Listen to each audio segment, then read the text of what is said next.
Good morning. My name is Pat McClare, and I am one of the lay leaders for this wonderful fellowship. We are the Juneau Unitarian Universalist Fellowship. No matter your age, no matter your strength, no matter your beliefs or lack of beliefs, no matter who you love or who you live with, congregation founders or first-time visitors, we welcome you here to this community. The mission of the Juneau Unitarian Universalist Fellowship is to be a spiritual home for all people who are engaged in a search for truth and meaning. And we are glad that you are here. Good morning, everyone. Good morning. We're going to try it again. I know it's kind of rainy. People's coffee is still like really hitting them, but good morning. Nice to see you all. Thanks for trekking here in the rain. I'm Reverend Natalie Malter, and it's an honor to be here with this community today. So thank you for having me. Our opening words today are a poem that's a favorite of mine, and it's titled "When Giving is All We Have" by the poet Alberto Rios, who writes the following. One river gives its journey to the next. We give because someone gave to us. We give because nobody gave to us. We give because giving has changed us. We give because giving could have changed us. We have been better for it. We have been wounded by it. Giving has many faces.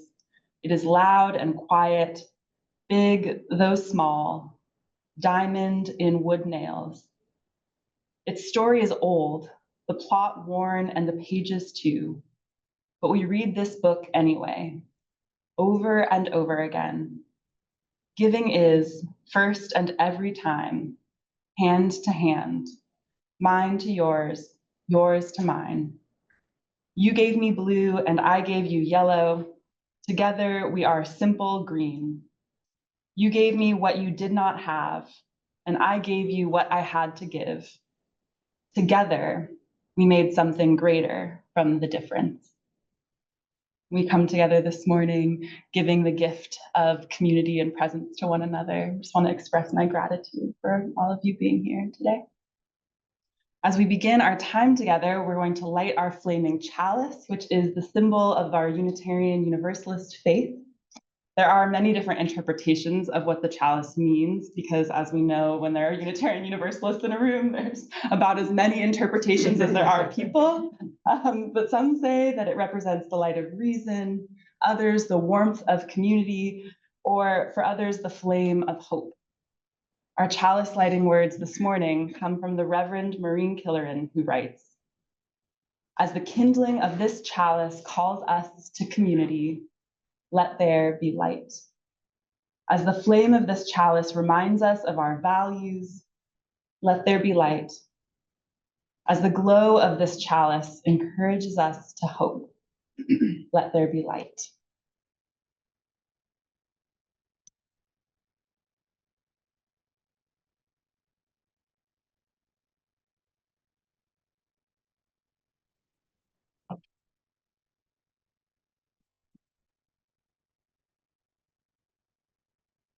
Right, so in order to kind of get everyone going, maybe wake up a little bit, we're gonna sing a song together, and I believe in us. Now it's gonna be a cappella, but we're gonna do this.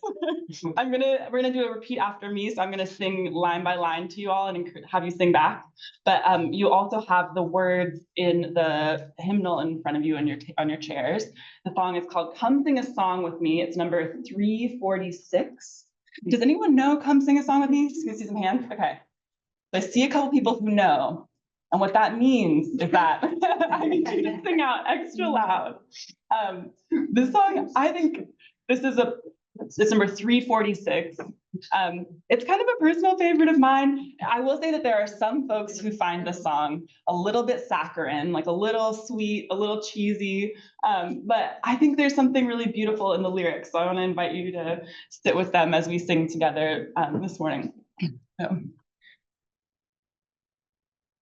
Okay, so I'm going to sing, and then I'll invite you to sing in with me. Come sing a song with me.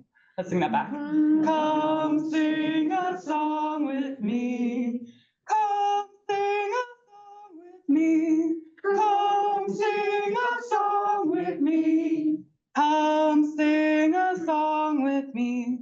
Come sing a song with me, that I might know your mind, that I might know your mind. Okay, now here's the chorus. And I'll bring you home, and I'll bring you home, when hope is hard to find, when hope is hard to find. And I'll bring a song of love, and I'll bring a song of love, and a rose in the winter time, and a rose in the winter time. Okay, so that's the whole deal, and we're just gonna repeat the chorus with a couple different verses in there, but everyone ready to try to do it all together? Okay, I believe in us. You all sound wonderful. Stand up. Yeah, why don't we stand up in body or in spirit? All right, whatever feels comfortable in your body today, you can stay seated if you would like. I think I know it. Okay. You know it, Pat. I need you to really sing it out. Okay. Come sing a song with me. Come sing a song with me. Come sing a song with me, that I might know your mind. And I'll bring you home, when hope is hard to find. And I'll the rose in the winter time. Come dream a dream with me. Come dream a dream with me. Come dream a dream with me, that I might know your mind. And I'll bring you home, when hope is hard to find. And I'll bring a song of love, and rose in the winter time. Come walk in rain. Come walk in rain with me. Come walk in rain with me. Come walk in rain with me, that I might know your mind. And I'll bring you home, when hope is hard to find. And I'll bring a song of love, and a rose in the winter time. Come share a rose. Come share a rose with me. Come share a rose with me. Come share a rose with me, that I might know your mind. And I'll bring you home, when hope is hard to find. And I'll bring a song of love, and a rose in the winter time. Thank you so much. That was beautiful. Wow. I love that song, not only because I knew that it would be raining this morning, and that Come Walk in Rain with Me would be a very appropriate lyric for us to sing, but because these days I have been finding hope hard to find. And I think that that chorus lands with me differently recently. And it feels, when I do experience hope, is in community like this. So I appreciate you all being here. Thank you for that. Now is our time together when we're going to enter into a moment of meditation and mindfulness. Yeah, I heard that collective breath. That's good. So I'm going to invite you to just take a minute to check in with your body, get into a comfortable position in your chair, maybe stretch a little if you need to, like I do this morning. Feel your feet touching the ground, touching the earth, rooting you to the floor below. And I want to invite you to notice the rise and the fall of your chest as you breathe in deeply and exhale. Perhaps you want to close your eyes or soften your gaze towards the floor in order to be even more present to your breath and to appreciate the fullness of that air in your lungs. As we continue breathing in and out, I want to invite you to consider the quiet power of your breath, which has sustained you since you were born, mostly without your noticing. The breath you draw in now, like all the breaths you've drawn in before, is nothing short of a miracle. Let's sit with the beauty of that miracle in silence for a few moments together.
Thank you.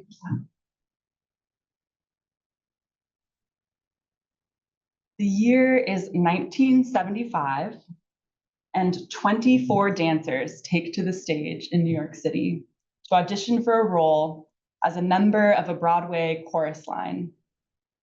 While the role as an ensemble member in a large show might seem small, the competition is fierce among the auditioners, seeking to make their way in the ruthless field of professional dance. Throughout the long audition, the director invites the dancers to share not only their dance moves, but also their life stories. One by one, each dancer shares stories of childhood adversity. Boys who from a young age were taunted for their love of dance. Girls who were told they didn't measure up to traditional beauty standards. And parents who were dysfunctional or unsupportive of dreams. One dancer at the audition, Paul San Marco, breaks down when he recalls how his own parents disowned him, not for his love of dance, but for his love of other men. Whether facing homophobia or sexism or parental abuse, each dancer on the stage tells the story of the risk and pain involved in pursuing the art and the people that they love. Is this story sounding familiar to anyone this morning? A little bit? Some people? Okay, raise your nodding. That's because it is the plot of the hit musical A Chorus Line, which first opened to critical acclaim on Broadway in 1975. Has anyone else this morning seen this musical besides me? See a couple hands. Okay, I know that my dad, who's zoomed in, has definitely seen it. He's the reason that I have seen it. He's right there, waving. Because growing up in the Malter household, if you surveyed our VHS collection in my childhood home, you would quickly have learned that we, and specifically my dad, loved musicals. And while there were many special musicals in my childhood that I remember singing along to at the top of my lungs, from The Sound of Music to Fiddler on the Roof, one of my favorites has always been A Chorus Line. One of the most beloved songs in that musical is titled What I Did for Love, and it is also one of my favorite songs. The song is performed by the entire cast of the show towards the very end. Soon after Paul San Marco shares his heartbreaking story of being disowned by his parents, he falls during a tap dance in the audition and severely injures his knee. As he's carried off stage to be taken to the hospital, the rest of the dancers left in the audition are faced with the disturbing reality that their own dance careers could end in just an instant with one accident. Following this emotional moment, the director asks the remaining dancers the following question: if today were the day you had to stop dancing, how would you feel? One of the remaining dancers in the audition, Diana Morales, begins to sing the following words. Kiss today goodbye, the sweetness and the sorrow. Wish me luck, the same to you, but I can't regret what I did for love. This heartrending song is the thesis of the whole show. I can't regret what I did for love. I was reminded of the power of that song a few years back while I was sitting in a Korean barbecue restaurant in Providence, Rhode Island, sharing dinner with an old friend. I had driven down to Providence from my then home in Boston to see my actor friend perform in a play there. And we went out to dinner together before the show. Over the course of our meal, we shared updates about our lives with one another, the highs and the lows. My friend talked about how recently he had felt himself missing his dad a lot. His dad had died several years earlier of cancer, and while the grief was less acute than it had first been, it was still there, surfacing into consciousness at unexpected moments. Over this dinner, my friend told me about the many ways his family came together to support his dad and each other at the end of his father's life. And as he remembered the way that they rallied around one another in that time of profound crisis and grief, he looked me in the eyes and said, "It's like in the musical, a chorus line. It's what we did for love." I nodded in understanding and reached out across the table to rest my hand on his. In our society, love is a word that gets tossed around often, but with little clarity as to its exact meaning. Love is commonly represented in popular media as romantic feelings shared between two individuals in a relationship. This is the kind of love that capitalism has successfully monetized into flowers and candy and jewelry on Valentine's Day. And it's a central part of the advertising landscape that shapes our lives. But none of it really gets into the nuances and textures of love. Its many significances, the different ways it touches our lives and moves us to action. In one of my all-time favorite books, Black feminist scholar, writer, and educator Bell Hooks, in her book All About Love, outlines her views on the meaning and significance of love in our lives. At the outset of her book, Bell Hooks laments that while we learn math and English in school, we don't have classes on love or how to be loving with one another. Rather, we simply assume that as children, we will learn about love in our families of origin and be set to go for the rest of our lives. Sadly, Hooks argues, for most people, this early childhood instruction in love is not enough. Her antidote to our systemic love illiteracy is to provide a working definition of love. First and foremost, Hooks asks her readers to set aside the notion that love is a feeling that comes and goes at random. She argues that love should be seen as a verb rather than a noun, as an action rather than a thing.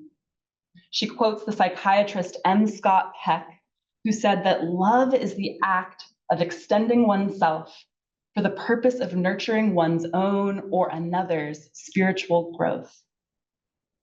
I love the way that spirituality is central in that framing of love. This kind of love, Hooks tells us, requires risk, the risk of vulnerability, the risk of making oneself known to others, despite the shame and the fear that we carry about our own limitations and our own worthiness. Committing to this love ethic, to living one's life based on the commitment to one's own and another's spiritual growth, requires courage in the face of that fear. While Hooks does write quite a bit about romantic love in her book, she also highlights the many different kinds of love that exist beyond just the highly celebrated couple form. Hooks describes the importance of love in familial relationships, in neighborly relationships, and in friendships. She pushes back against the all too common diminishing notion of love shared between friends. She writes, many of us learn as children that friendship could never be as important as family ties. However, friendship is the place in which a great majority of us have our first glimpse of redemptive love and caring community. As someone who cherishes the long-term friendships in my own life, I particularly appreciate the celebration of platonic love and of the emotional intimacy that it brings into our lives. In addition to celebrating friendship, Hooks also writes about the importance of love in the wider communities we live in, like in our city centers, our schools, and our churches or our fellowships. She reminds us that in order to practice love in communities like this one, we must do our best to demonstrate care, respect, integrity, and the will to cooperate, even when doing so stretches us. I think it's worth noting that according to this particular definition of love, we cannot really love inanimate objects the way that we're often taught to think we can. The practice of love is something shared between and among organic beings, and it's creative and embodied and breathing. And according to bell hooks, while you might really, really like your phone or your favorite pair of pants or your coffee tumbler that you use every morning, you cannot actually love those things in the deepest sense. There's simply no way to engage in a mutual experience of spiritual growth with inert stuff, even though our consumer capitalist society really wants us to think otherwise. One of the many things that I also love about bell hooks' definition of love is the way that it makes me think of the work that we do together in religious community. Unitarian Universalist churches are places where we frequently extend ourselves for one another's spiritual growth. And the bylaw amendments that were passed at the Unitarian Universalist Association's General Assembly last year makes the importance of love at the center of our faith resoundingly clear. This updated statement of our Unitarian Universalist values lists interdependence, equity, transformation, pluralism, generosity, and justice as 6 of our core values. And according to those bylaws, these 6 values are connected and held together by a 7th core value, love. The bylaws read, love is the power that holds us together and is at the center of our shared values. We are accountable to one another for doing the work of living our shared values through the spiritual discipline of love. Calling love a spiritual discipline reminds me so much of bell hooks' view of love as a commitment to nurture each other's spiritual growth. I love the use of the word discipline here to remind us that love requires continual commitment and rigorous practice. Another detail that I find really interesting about this bylaw language is the fact that the letter L in the word love is capitalized. It's the spiritual discipline of capital L love.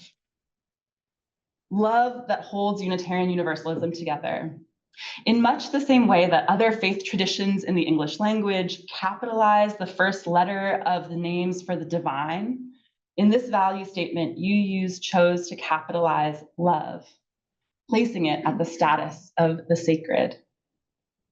Centering love and celebrating it as holy does not require us all to have the same theology.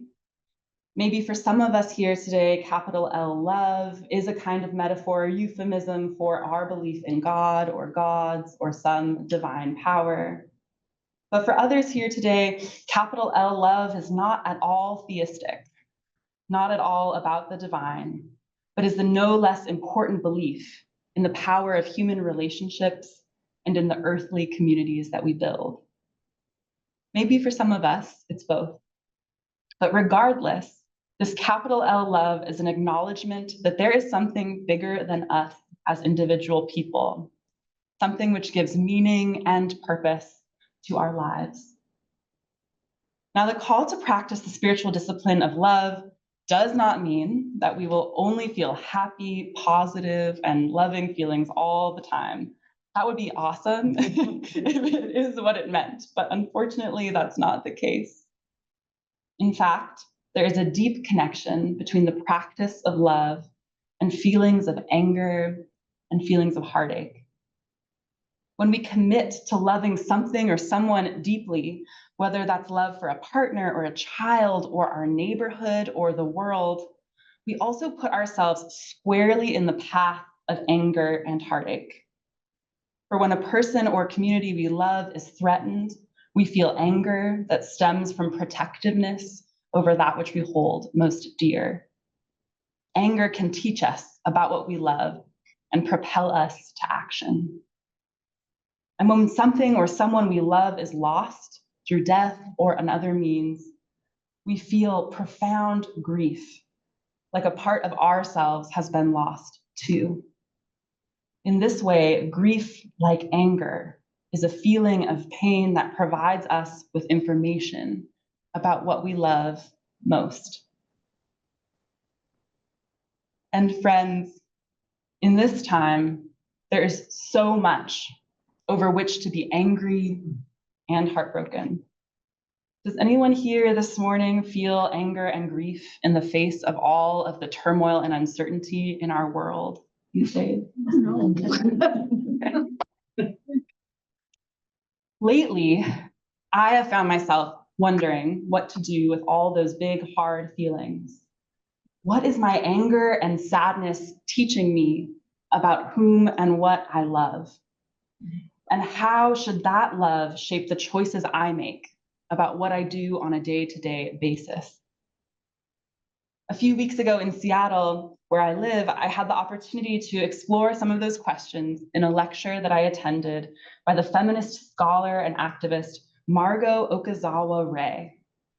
Okazawa-Ray is a lifelong social justice activist whose work has focused on transnational feminist organizing against imperialism and colonialism. Among her decades-long list of accomplishments, she's known as a founding member of the Combahee River Collective, a groundbreaking Black feminist organization that was based in Boston in the 1970s and paved the way for generations of activists afterwards who sought to try and dismantle the interlocking systems of racism and sexism. In her presentation last month to a room full of mostly UW grad students, Okazawa-Ray spoke about her life's work and the lessons her activism taught her about persistence and interconnectedness. Following her lecture, during the question and answer session, a young woman approached the microphone, identifying herself as an activist who was also aligned with the causes that Okazawa-Ray championed. This young woman, though, admitted at the microphone that lately she had been losing hope for the future, hope in the possibility of real change. How, she asked, could she keep going in her work for social justice and racial justice, even if she didn't think that the causes she dedicated her life to would ultimately succeed? Murmurs of recognition echoed throughout the lecture hall. It was clear that other young people in the room really resonated with the heart of that question. A hush set in as they prepared to receive guidance from the beloved elder before them. Okazawa-Ray began to speak, saying, "If we become jaded and stay that way, then the other side has already won." She went on, "I do the work I do because I love people, not because I know with certainty what the outcome of my work will be." Love, it turns out, has always been at the core of Okazawa-Ray's activism, propelling her forward even in times of great struggle and great difficulty. Later on, as Okazawa-Ray concluded her comments to this riveted audience, she urged her listeners to remember the following from her talk. The main takeaway, she said, is really love. You need to embrace a love of life and of people that is so deep that even when you experience profound disappointment, Nothing can ultimately shake you from it. Embracing that kind of love that she talks about will necessarily lead you through anger and grief. It requires courage and risk, but it's also the case that living one's life dedicated to the spiritual discipline of capital L love begets unparalleled experiences of connection, gratitude, and joy. And those feelings are what help carry us through the uncertainty and the fear and exhaustion. And lately, as it seems many of us in this room have been, I have been experiencing my fair share of uncertainty and fear and exhaustion. There's simply so much injustice, hatred, and dehumanization in our political system and world, and the news of it all just keeps coming so quickly. It's easy to end up vacillating between being completely glued to the relentless 24-hour news cycle and to hiding underneath one's bed, refusing to take in another minute of it. Does anyone relate to those activities this morning? But see, the problem with both the 24-hour news cycle and the hiding under the bed is not just the dust bunnies that I found when I went down there, but also the fact that both acts are debilitating and prevent me from actually taking any necessary action. Lately, in an attempt to cut through those immobilizing feelings of overwhelm, I've been starting each morning by asking myself this question. And I think in a few minutes, we'll be engaging with it together. So hang on to this question. Who is love calling me to be? Who is love calling me to be today for myself, for my family, for my friends, for my neighbors, and for my world? Sometimes answering this question is tricky. Love calls us in many different directions. But I try to begin by taking some deep breaths and entering into a period of quiet so that I can listen really deeply to what I'm feeling. Who is love calling me to be? Where are the sparks of connection and gratitude and joy that already exist in my life? And how can I hurl myself ever more deeply into them as though my life depends on it? Because maybe it does depend on it. Maybe my life, maybe all of our lives depend upon that which we dedicate ourselves to loving with everything that we've got. The decision to answer the call of love will lead us in many different directions. Some days it will move us to attend a protest or donate to a cause we believe in. Some days it will move us to call an old friend for a much needed catch-up or to write a letter to a loved one. Some days it will move us to reach out for a much needed hug or to spend time in the garden, tending to seeds that will bring new life. Some days it will move us to go out of our way for a stranger or to volunteer at a local school. And some days it might even inspire us to dance, like the stars of the musical A Chorus Line, although it will most likely be around our kitchens and not on a Broadway stage. Wherever the call of love leads you, hopefully it provides you with plenty of opportunities for joy and full-throated laughter, the kind that catches you by surprise and makes you toss your head back in delight. It will also surely provide plenty of opportunity for tears in the face of heartache and loss. Answering the call of capital L love gives us the gift to feel it all. And so, friend, in the days and weeks ahead, in the face of all that is uncertain and unknown in our world and our lives, I want to invite us to double down on love. Let's take time to take stock of the people and things for which our heart yearns, the sources of joy in our lives, and then let's rededicate ourselves to loving them with everything we've got. Let's lean into community, into love, and into one another. Because as the words from A Chorus Line remind us, won't forget, can't regret what I did for love. May it be so. Amen. Our service begins as the service ends. Go in peace, practice love. Amen. Thanks, everyone. From you I receive, to you I give. Together we share, and from this we live. From you I receive, to you I give. Together we share, and from this we live.